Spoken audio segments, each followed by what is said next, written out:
কি কাজ আপনাদের? আমাদের কাজ তাহলে এখানকার রানওয়ের কাজ।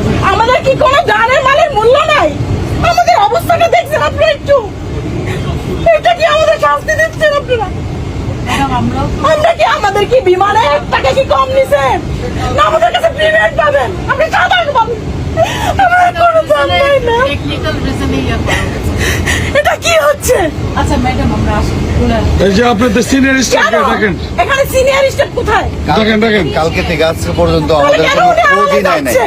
কোনো কালকে থেকে এই পর্যন্ত কোনো খোঁজ খবর কোনো কিছু নিচ্ছে না বাংলাদেশ বিমানে। 8:30টায় ফ্লাইটের কথা, সেখানে 9:40 এখানে বিমান ছাড়ার পরে এখানে এসে নাগপুরে ল্যান্ড করছে।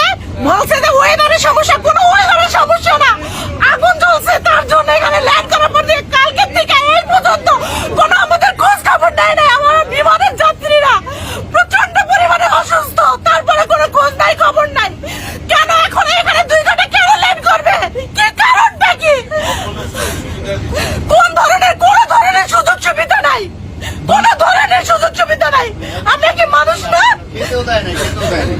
আমরা প্রবাসী বলে কি তাই বলে আমাদের সাথে এরকমটা হবে? আমাদের বাচ্চা কাচ্চা পরিবার আমরা এখানে আসি পরিশ্রম করে, আমাদের কি কোনো দাম নাই? কেন বাংলাদেশের কি দায়িত্ব সরকারের কোনো কর্তৃত্ব নাই?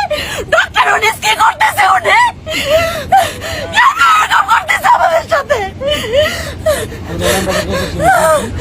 আমাদের পরিবারের সাথে যোগাযোগ করতে পারতেছি না, এখানে না ওখানে না, কোনো খোঁজও নেয় নাই। কোনো ধরনের না। এয়ারপোর্টে বসে রাখতেছে। এখানে বাচ্চা অসুস্থ, মেয়ে মানুষ অসুস্থ, এই দেখেন আমার অবস্থা হলো কি হল? কি অবস্থা দেখেন আমার? প্রত্যেকটা যাচ্ছে, প্রত্যেকটা এই ধরনের হবে? কোনো পাওয়ার ব্যাংকের সমস্যা নাই, এটা হচ্ছে প্লেনের সমস্যা। প্লেনে পাখায় আগুন লাগছে, তখন বলছে এদের উপর মহলে বলছে যে এখানে আগুন লাগছে, তখন বলে আপনি যে নেল পালিশ দেন, এটা আমি নিজ কানে শুনেছি। বলতেছে আপনি নেল পালিশ দেন।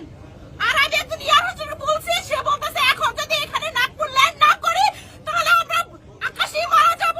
আপনারা দেখেন এখান থেকে কোথাও কোনো আগুনের ফুলকি দেখা যাচ্ছে কিনা ম্যাম? এটা বলছে ওখান থেকে, আপনারা দেখেন জানলা দিয়া, কিন্তু বলছে পাওয়ার ব্যাংকের। এখানে আমরা গতকালকে